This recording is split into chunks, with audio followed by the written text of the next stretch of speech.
Hey guys, I wanted to give you this review on this cold steel Recon 1 today. Coming to you from the fortified castle. And there's hundreds of reviews on this knife, but I've EDC'd this knife for 7 years, so that's kind of the way I'm going to come at this, and I'm going to let you know how these things hold up and whether they're worth buying or not.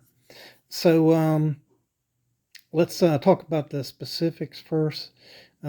This knife, the scales are 5 and 3/8 from end to end, and the blade on this knife is 3 and 7/8 from the furthest portion of the scales to the tip.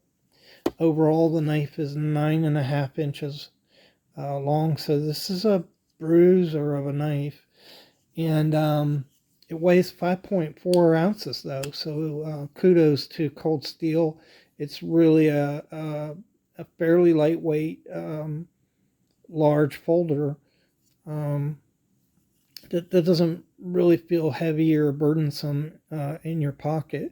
And that's the way I usually carry this, with the pocket clip. And so let's look at the scales a little closer. You have a kind of a clasp type design here, and it just locks into your hand really well. You can see how it just folds into the natural palm curve of your palm, and it does have finger grooves.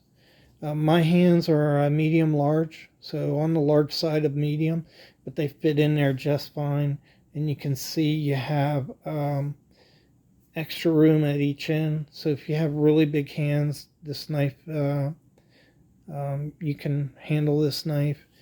If you look down inside there, there's no liners, so it's a G10 handle, and that G10 is thick enough, probably close to 1/8 of an inch, a little more maybe.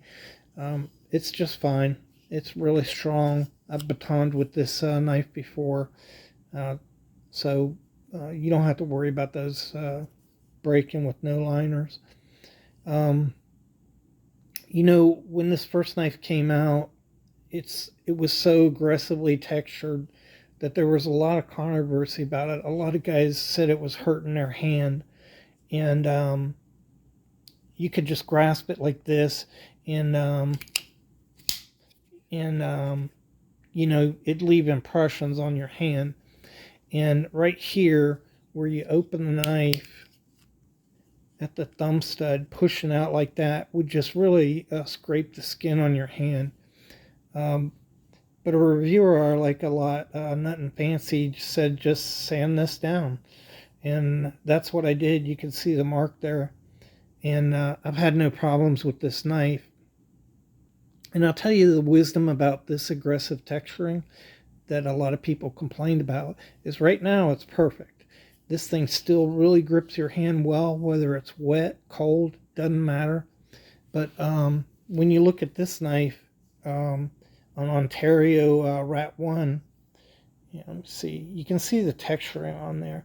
So this was kind of raised. You could feel it really good when this knife was new, but right now it is almost absolutely smooth. So the texturing is doing little to nothing uh, for your grip on this knife. And here, 7 years later, the texturing on this knife is still working and doing its job. So uh, I don't know whether new knives still have that aggressive texturing, but I wouldn't worry about it. It wears down, and it'll be just fine. Um, if you look at this clasp style design, it just fits into your hand well. And if you look here, it's got a cutout here for the thumb groove, and your thumb just fits right into it. It raises a little bit right there, and so when you push, you have some resistance, and it gives you a little kind of like a guard without having a guard. And the thumb groove down here, holds your finger well, so your hand is not pushing out over the blade. And just a really well designed handle on this knife. You have your standard high security screws there. It's easy to disassemble and assemble the knife. And you can see that the pocket clip is movable to the other side. So this provides lefties can use this knife. This thumb stud is a screw thumb stud, so you just screw that out, and lefties can use it and open the knife just fine. You just pull this screw out, so it's completely ambidextrous on the knife. It does have some jimping on the handle. You can feel it, but it's not really useful. I think it would have been better if they jimped the back of the lock here too. It would have been better, but it's there. You know, when you open this knife up, this is a clip, and Cold Steel offers this in 3 blade styles: a clip, tanto, and a spear point. And if you look, let's see if we could get that in. You look at that grind on there, it's really consistent across the way. And it's the same on the other side, really consistent grind. Nicely done. The knife out of the box is very sharp. That's one of the things Cold Steel is known for. And this knife is S35BN steel. So, about 7-8 years ago, I'm looking at these super steels and wondering whether they're worth anything and whether I should get it. But at the time, in a decent size pocket knife, those super steels were running about $140 per knife, and I bought this at $99. So it was about one of the best deals you could get with a knife that had a super steel in it. And I can tell you, I'm kind of a steel snob now because I really like this super steels. The main advantage really is the longevity of the edge. And so I purposely EDC'd this for 3 weeks without sharpening it. And thing was still sharp after using it for 3 weeks. The key with super steels is you don't want to let that edge go dull. They're super steels because they're really hard, and it's going to be hard to put an edge back on it. So the thing is just sharpen your knife every week, and you'll be fine. If you were to use this blade, this is S35VN.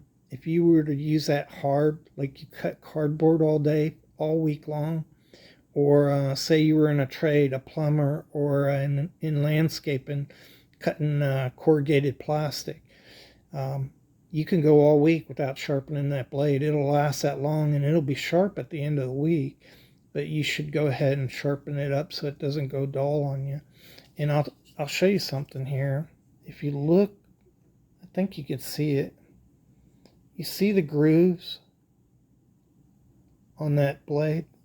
Those little cuts, you see that? So that's the original grind mark when they put the bevel edge on this blade. So I've used this knife 7 years. I have sharpened it multiple times, and you can still see the original grind marks on the knife. So that's how hard this steel is, and I couldn't recommend it enough. I mean, I don't care whether it's crew wear, 3V, whatever. I think they're worth it. Especially if you consider you're going to throw this into a bug out bag or something. You might be out in the woods 3, 4, 6 weeks, and sharpening can be an issue. So that's where super steels really come into their own. If you look at the coating on this, it's a DLC coating, diamond-like coating, and let's see if I can lock this in for you. If you look at the flats, you see how dark that is, and this is a little lighter. So the whole the whole knife was this color when I first got it, and you can see that the coating on this is kind of lighter, almost like a blued coating. So that's just wear from 7 years, and you can see some scratches in there. But overall, this coating has just lasted fantastic. And I mean, I've cut through metal banding with this knife before. So um, another thing I'll show you how, if you look in here, you look at that the the lock was DLC coated, and it's marred. It's, you know, doesn't have the shine it did. But this is the point of the knife that's going back and forth and rubbing on the scales. You can see where it's rubbed, and yet it's still, held its DLC coating. So, they did a really good job coating this blade.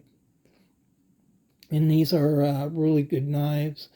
Um, uh, I don't think every knife from Cold Steel has a triad lock, but this one does. The triad lock is one of the strongest in the business, and they are truly, really very strong locks. I don't think this knife is going to fail on you. And there's a lot of things that this knife has been called, but it is a beast of a knife. And it's not for everybody. This knife, you look at this Ontario Rat 1, they're big knives. And, if you like a smaller EDC knife, there's other offerings. But this is just a great knife for first responders, military, um,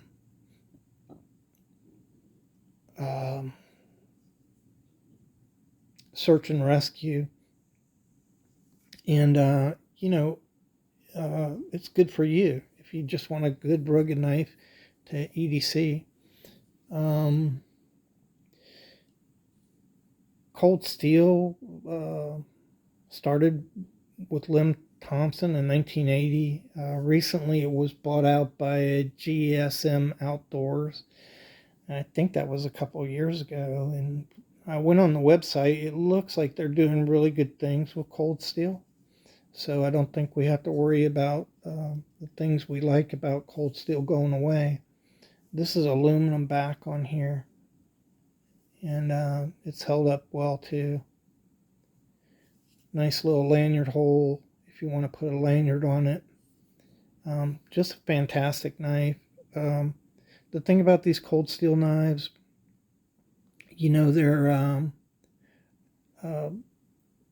they're not a premium finished knife.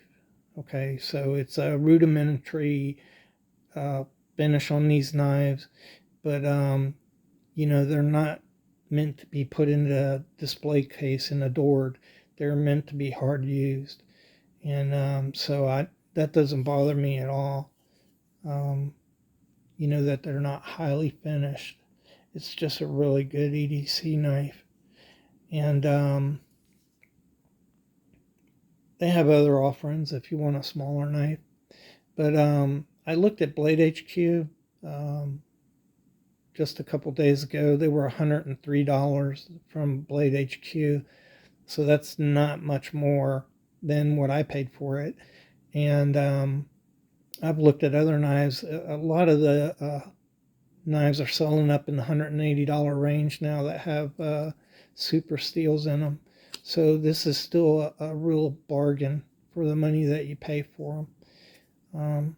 I hope you enjoyed the video. Before I sign off, I'm just going to run through and show you. This is a ZT to give you an idea of the size of this knife. The Rat 1, how it relates to a Rat 1. This is a Mini Freak. So this is more of an EDC size here, and you can see the difference. It's a big knife. So if you guys like the video, I appreciate you liking it. If you'd like to see more content like this, go ahead and subscribe. Remember, you'll know the truth. It'll set you free. And I really appreciate you guys watching the video. Thanks.